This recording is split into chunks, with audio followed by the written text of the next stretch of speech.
হুগলির চুঁচুড়ায় সাংগীতিক পরিবেশে জন্ম বনশ্রীর। বাবা শৈলেন্দ্রনাথ রায় ছিলেন শাস্ত্রীয় সঙ্গীত শিল্পী।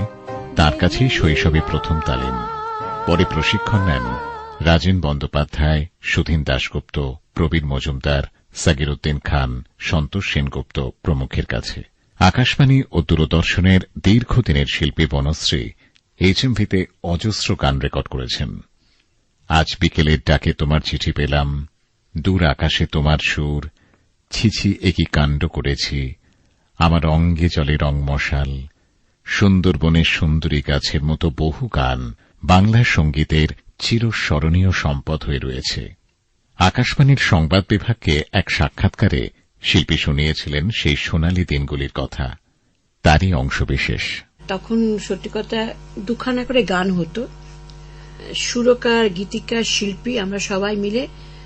আমি যেহেতু একটু বড় কোম্পানি থেকে গান করেছি, সেখানে সবাই গিয়ে বসতেন এবং তাদের কাছ থেকে মতামত নিত যে আপনি কার গান করতে চান। মানে শিল্পীদেরই পছন্দ থাকতো একটা কার গান করতে চাইছে? না, শিল্পীরা না, সুরকারদের পছন্দ। আচ্ছা, সুরকাররা ভাবতেন যে সুরকাররা, আমি যেমন সুধীনদা, প্রবীরদা এদের কাছে গান শিখেছি, ওরা আমার জটিলেশ্বর মুখোপাধ্যায়, এরা আমার গলাটা চিনতেন। কোন গান মানাবে কোন গান মানাবে না সেটা ওনারা ভীষণভাবে বিচার করতেন। ওইটা বারবার এই কথাটাই বলবো যে ওই সময় ওনারাই বিচার করতেন যে এই শিল্পী, যেমন আমার গান সুধীনদাও করেছেন, জটিলেশ্বর মুখোপাধ্যায় করেছেন, আবার প্রবীর মজুমদারও করেছেন। সেই সময় গান বসে ওনারা শোনাতেন, একটু শোনানোর পরেই সন্তোষ সেনগুপ্ত বলতেন, না ঠিক আছে, আপনি আপনার পছন্দের শিল্পী বেছে নিন। আকাশবাণী থেকে আমাদের পুজোর গান প্রত্যেক শনি রোববারে বাজানো হতো। সেটার উপরে ভীষণভাবে আমরা কান দিয়ে শুনতাম যে আচ্ছা হেমন্তদা কিরম আর গান কিরম গাইছেন, কিরম গান হলো গাইছেন বলবো না, মান্নাদা, শ্যামলদা, প্রতিমাদি, আরতিদি, নির্মলাদি, আমারও গান, তারপরে তোমার উৎপলা সেন, বোম্বে লতাজি, আশাজি, মিলন চক্রবর্তী, এদের গানগুলো তখন ওই সময় খুব লেগেছিল। তখন পুজোর গান আমরা শোনার জন্য একটা পূজার ডালি বেরোতো, তাতে গানও থাকতো আর শিল্পীর ছবি থাকতো এবং সেটা খুব বিক্রি হতো। সেই সময় গান কিন্তু আমাদের খুব বিক্রি হতো দুটো কারণে। একটা হচ্ছে তোমার যে বড় কোম্পানি HMV কলম্বিয়া নাম ছিল, সেইখানে ওরা অনুষ্ঠান করতে, মহাজিত সদনে একটা অনুষ্ঠান হতো পূজার গান নিয়ে।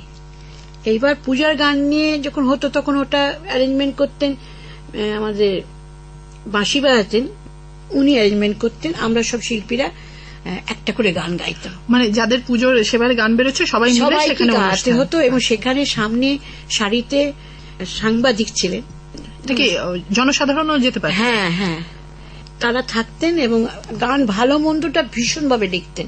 মন্দ হলে এত খারাপ লিখতেন যে শিল্পীরাও একটু তটস্থ যেত, কেন এরম লিখলো, মানে গাওয়ার দিক থেকে, সুরের দিক থেকে আমি বলবো না, এই যে গানটা এনার গলায় না দিলেই পারত, এরমও হয়েছে। সত্যি পুজো শেষ হতো তখনই আমাদের ডাকা হতো পুজোর গান।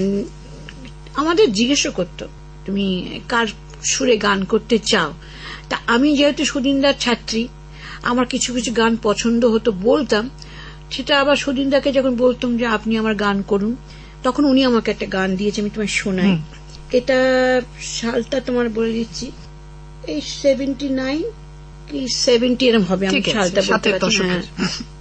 হীরা ফেলে কাঁচ, আগুন ফেলে আঁচ, বাঁচতে যদি চাস রে তবে প্রাণটা ফেলে বাঁচ।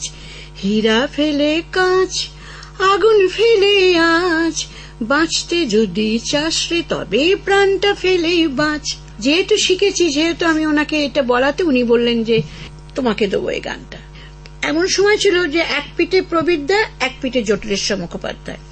তো প্রবীরদার গানটা আমি 2 লাইন গাইছি, জটিলেশ্বর মুখোপাধ্যায় গানটা 2 লাইন গাইছি। আমার অঙ্গে জলে রং মশাল, আমার অঙ্গে জলে রং মশাল, আহা কি রঙ্গ পড়ে পতঙ্গ, বুকে অনঙ্গ নৃত্যে মাতাল। আমার অঙ্গে জলে রং মশাল, আমার অঙ্গে জলে রং মশাল। জটিলদা নিজে লেখে, নিজে সুর করেন, নিজে গান, কিন্তু অ্যারেঞ্জমেন্টটা করেন না। আবার প্রবীর দাও সুর করেন, অ্যারেঞ্জমেন্টটা করেন, কিন্তু বলেন মুখে, অনেক সময় সেটা মানে যারা অ্যারেঞ্জমেন্ট করেন তারা নেন না। যেমন এই গানটা, এটা খুবই, এটা 76 সালের গান। আজ বিকেলে ডাকে তোমার চিঠি পেলাম, রঙিন খামে যত্নে লেখা আমারই নাম। আজ বিকেলে ডাকে তোমার চিঠি পেলাম।